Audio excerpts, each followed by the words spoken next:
So we're going to just talk about salon etiquette, and then after that I'm going to do a blow-dry demo. So I brought actually my client, Patricia.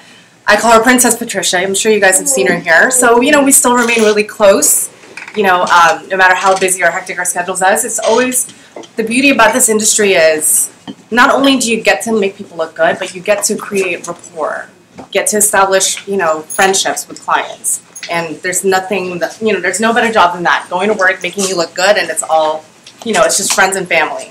So if you do want to work at a salon, chances are you have to start off as an assistant to get your foot on the door. Okay, I work in one of the, Yelp is considered the top 10 most successful and affluent salons right now. It's called Umberto Beverly Hills. I don't know if you've heard about him, but he is an incredible guy, multi-millionaire. He actually has his own, products. You can get it at Target, you can get it at Ulta, and of course at our salon. So, and what I really admire this guy is, even though he's a millionaire, he's, you know, he still works with us every single day, from Tuesdays to Saturdays.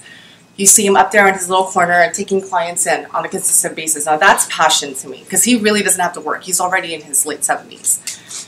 So what you want to expect is, you want to be hired as an assistant. A lot of the salons in Beverly Hills, their policies usually they like to promote within the salon. So which means that everybody has to start off as an assistant first.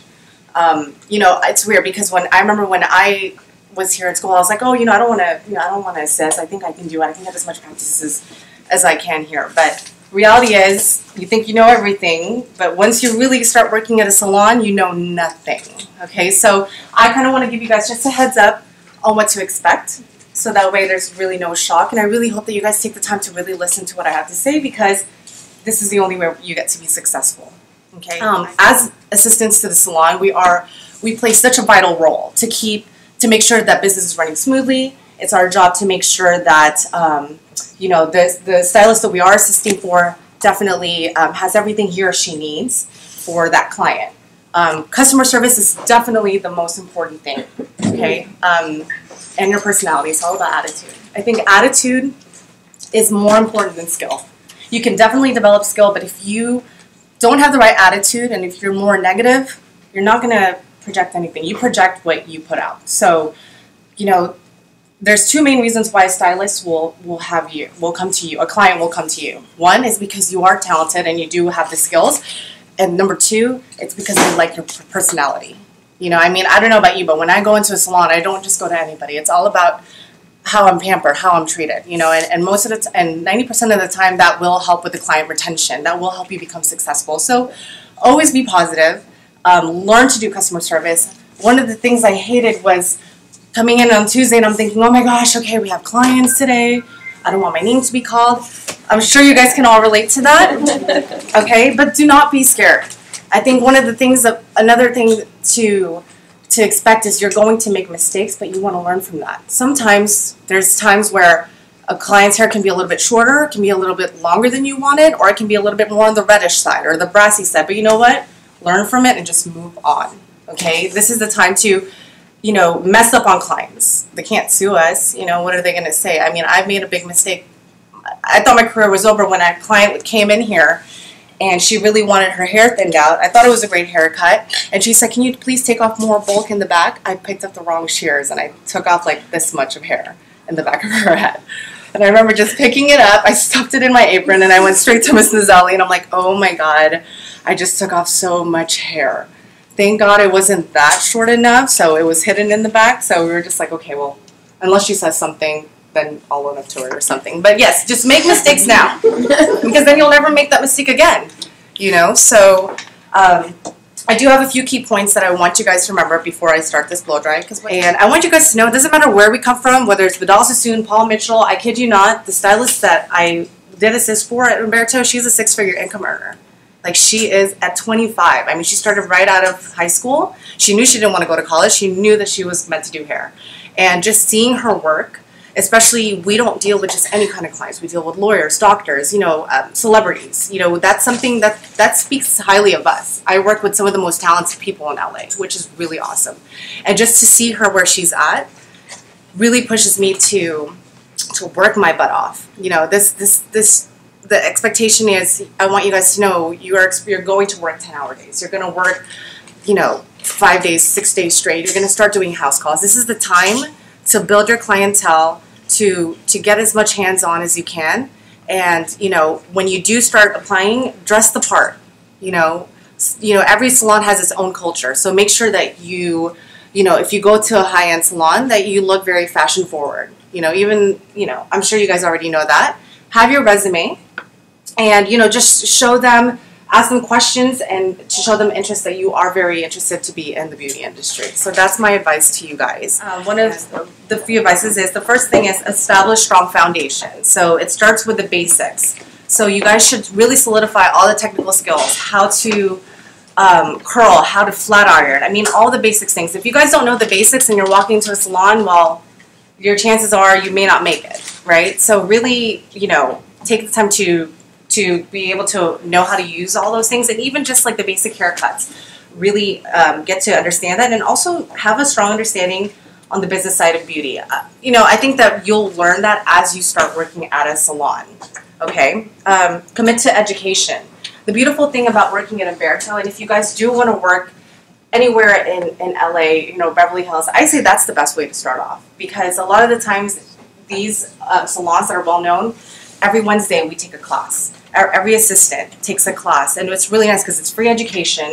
We get to talk about blowouts, colors, cuts, clipper cuts. So whoever follows me on Facebook here, I always ask for models every Wednesday. So anybody want to come in for a free haircut? That will really help you out. And so always further your education.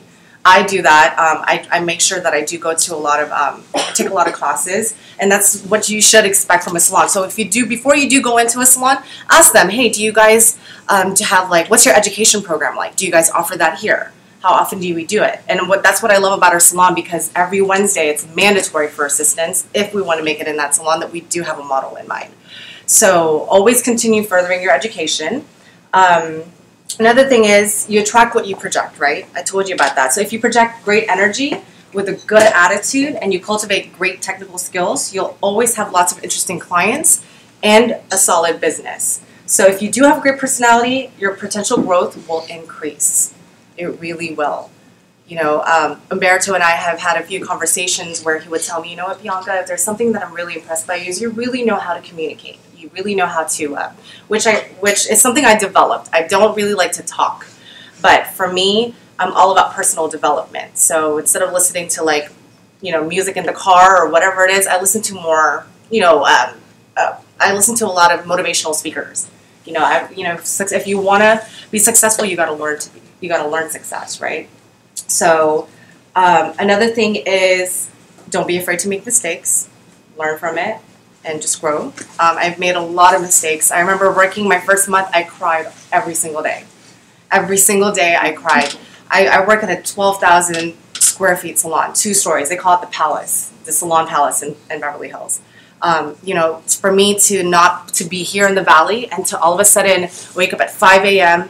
to get to work by 8 because of the deadly, awful traffic that I have to deal with, and being in a different environment, it's just the whole culture is so different there. And there's over 100 stylists, and we have about 15 assistants right now who are assisting. So just having to meet everybody, it was overwhelming. So just be ready for that. But if you want to make it to the top, expect it and just suck it up. It'll be just fine. And talk to everybody. Be nice. Smile.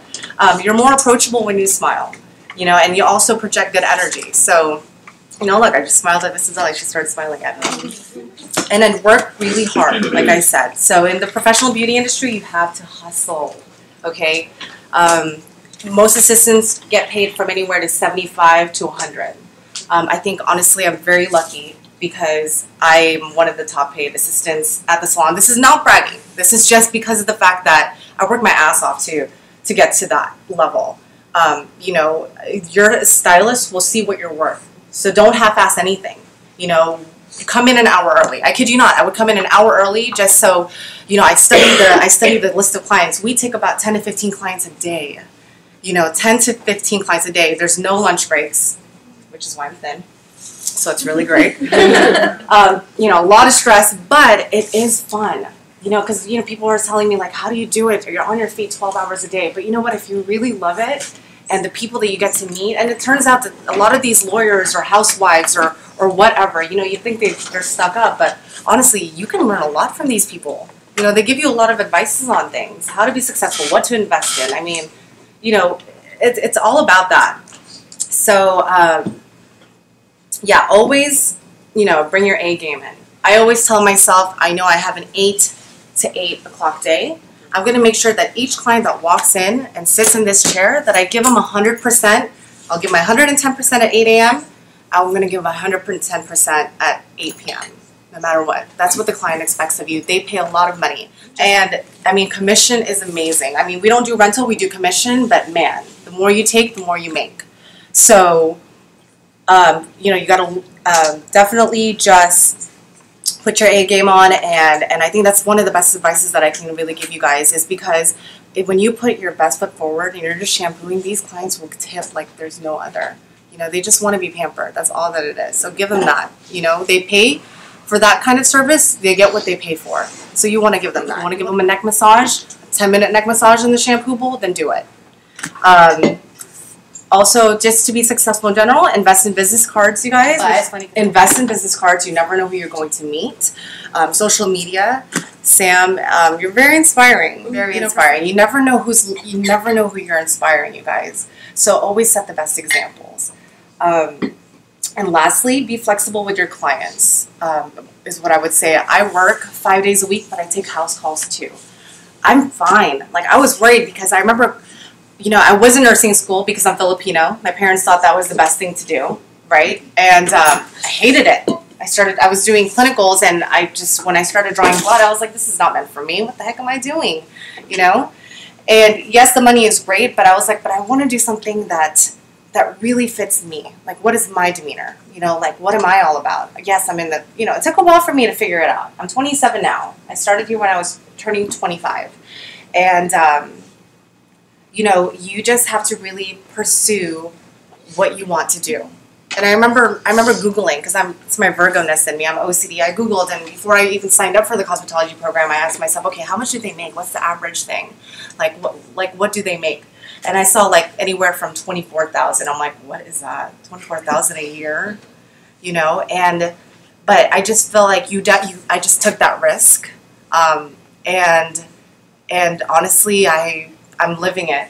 You know, I work my ass off because I have bills to pay. I like to live a good life. I mean, I feel like I can still do more with it. But if this is really your passion, you guys, and you really are committed, don't give up. And just stay focused. Or just be positive. I think that if you attract that, I've always known I was gonna make it. So the great thing about being an assistant too is because I remember just standing here for like 8 hours, and of course I'm passing pens, I'm learning how to hold foils, you know, I'm playing bass, and I just remember like, oh my god, how am I supposed to learn? I'm just literally standing here all day. You'd be surprised. After 5 to 6 months staring at them, you understand the haircut. Umberto even told me, he said, do you know what your job is as an assistant, what you're meant to do? You're supposed to think 10 steps ahead before, you know, like for example, if I'm doing a blowout, I should already know for this particular client what brush she's going to use, what kind of clips, if she needs a clip, if she needs me to turn on the curling iron. And that's how you learn, because through repetition and just by watching them, you'll be able to now copy exactly what they're doing. My mannerism, how I'll do my blowout today, is not something that I had to really teach myself, and thank God for the classes, but I did, like I said, blowouts were never my thing. So today I'm going to kind of finish the class with a blowout. You guys, if you can, before you get out of here, master your blowouts. You know, as an assistant, when we're busy and we have 15 assistants, every half an hour we have a new client coming in. It's crazy. I didn't know that was even possible, right? So as soon as my stylist is done with a haircut, it's our job to do a blowout so he can start on the next client, whether if it's a base application, you know, highlights, whatever it is. So they're gonna want to see that. They're gonna want to see how you blow out. If you don't blow out well and the hair doesn't have volume, if it looks too much of a bowl, you're not going to get it. You got to get rid of the frizziness. You got to learn tension. So that's what I want to do, because if that's the one thing that I wish I had taken more seriously, it would have been my blowouts. So regardless if I don't get paid or not, I want to show my commitment. So if my salon is on vacation, I will still go. I will still wake up at 5 a.m., go to the salon, shadow people. You know, I'm very lucky. I work with people who work with Denzel Washington, Janet Jackson, Natalie Cole, Justin Bieber's there every now and then. You know, and I tell myself, like, man, I'm getting along with everybody. So, you know, simple way of asking, hey, do you mind if I shadow you for the day? Or I go to Babette, hey, Babette, I'm here. You know, Batiste, who's my stylist now, my boss now, he's not here. If there's anything I can do, please let me know. You know, and they love that. You know, if I was a salon owner, heck yeah, I would see. That's who I would want at my salon, and that really pays off because you commit to this. You do whatever it takes. So, I think that is the best way to do it. Just show up, show your hustle, and give it 110%.